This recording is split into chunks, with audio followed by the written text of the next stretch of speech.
Another headline from Tuesday night, the numbers in the Republican presidential primary. Former President Trump won Indiana. He's already wrapped up the nomination as he continues to deal with his trial this week in New York. But you see there, Nikki Haley drew more than 20% in Indiana after dropping out months ago.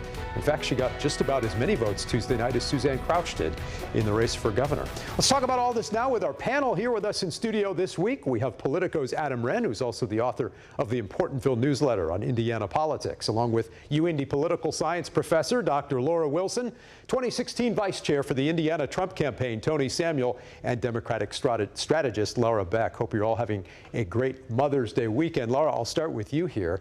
What do you make of those numbers, and what do those Nikki Haley voters do in November? That's the big question.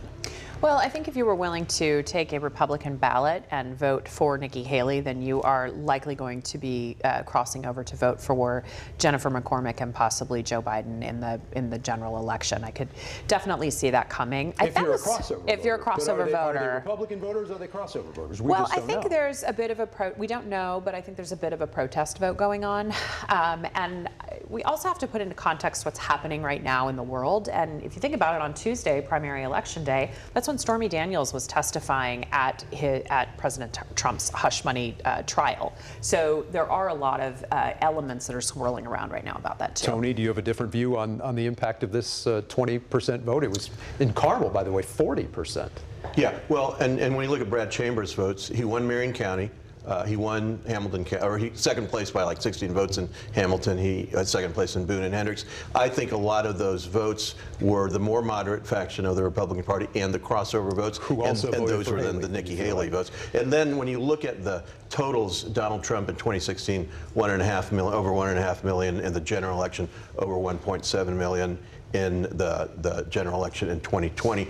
Those numbers that Nikki Haley had in this primary don't really compare to what the general's going to do. So he's going to win big in Indiana again. Laura, it is striking, though, that Haley got more votes, or just about as many votes, as the runners-up in this race for governor in what was a primary that was the most expensive in state history, more than $40 million, and in the end it wasn't really close. Mike Braun, the winner, now he's already named a running mate to try to get ahead of the next big fight, which could come on the convention floor. Sure, and I think it was interesting, the gubernatorial race, we had very limited polling, but it consistently showed us that Braun was ahead. And at the end of the day, it was very accurate with that, right?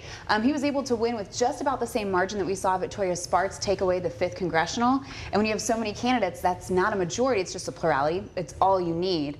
But for such an expensive race, I think it was probably a little disheartening, quite frankly, for the other campaigns and candidates not to see that needle move more in their favor. Adam, let's talk about this decision to name a running mate the very next day here. What are you hearing about all this? Will Julie McGuire be able to get the delegates that she needs to officially be Braun's running mate? And how do Republicans bring the party back together after this tough primary fight and another fight looming now at next month's convention? Well, it's unclear if Braun's going to be able to clear this hurdle, and he has said this much this past week. He said that he welcomes the competition and he'll accept what the delegates decide.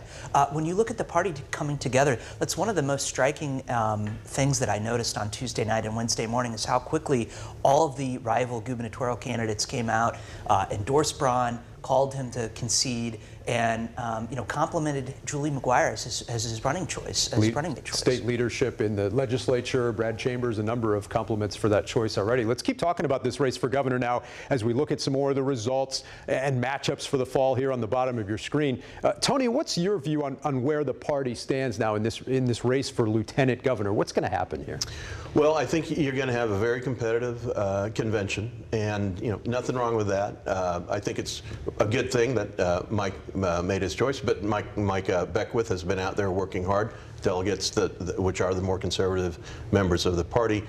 He's coalesced a lot of support from them. So it'll be interesting. I think the Republican Party wins either way. Julie McGuire and Micah Beckwith are both going to be strong candidates, and we've got a strong candidate for governor. Like you said, everyone's coalesced around him. That's the right thing to do. But we'll be fine. Laura, would the McCormick campaign be able to paint the Braun ticket as more extremist if they do pick Micah Beckwith?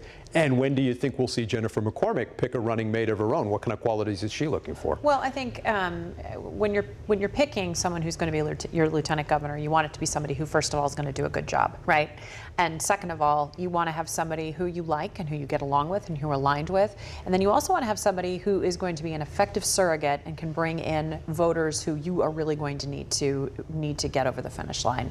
I don't know what her timetable looks like, but I would assume that she's probably taking some time, and we'll have that done before the convention. Adam, speaking of that dynamic between running mates and this race for governor we just went through this year, you had some really interesting reporting this past week in Politico about the Crouch campaign and just how distant things got there between her and the governor, who didn't endorse her. And as you reported this week, they haven't really been in contact very often here in recent weeks leading up to this primary. Yeah, Suzanne Crouch told me that she has not spoken with Governor Holcomb for nearly 6 months. They spoke briefly at the State of the State earlier this year, but she said this is because she wanted to have the freedom necessary to run on her own ideas, run her own campaign. I've reached out to both Holcomb and Crouch since Tuesday to see if they've spoken and have not yet heard back, but assume this is a question the governor will get asked next week. Yeah, no doubt about it. Laura, what else stood out to you this past week looking at all the results from our May primary? Well, overwhelmingly, I think the big turnout question, right, was answered with very disappointing turnout numbers. We estimate between 20 and 25%. And I think a lot of times you hear voters say, oh, just doesn't feel like it matters. There's not enough competition. There's not enough incentive. There's not enough reasons to cast my ballot. And that's really disappointing because there were really important races. There were a wide range of candidates on both sides, certainly for the Republican Party. So when you're talking about this low voter turnout, I think that was one of the things that's most important, but also really, quite frankly, upsetting when we look at those results. And there were all those ads, all those campaign flyers. You wonder if some voters just got tuned out by all of it, right? And political noise is certainly a part of it, but I think that makes it even more frustrating, quite frankly. Okay. All right, the panel is going to be back with winners and losers coming up in a few minutes. But up next, we'll take a look back through the years as we mark a pretty big milestone this month on this program. Stick around. We're back right after this.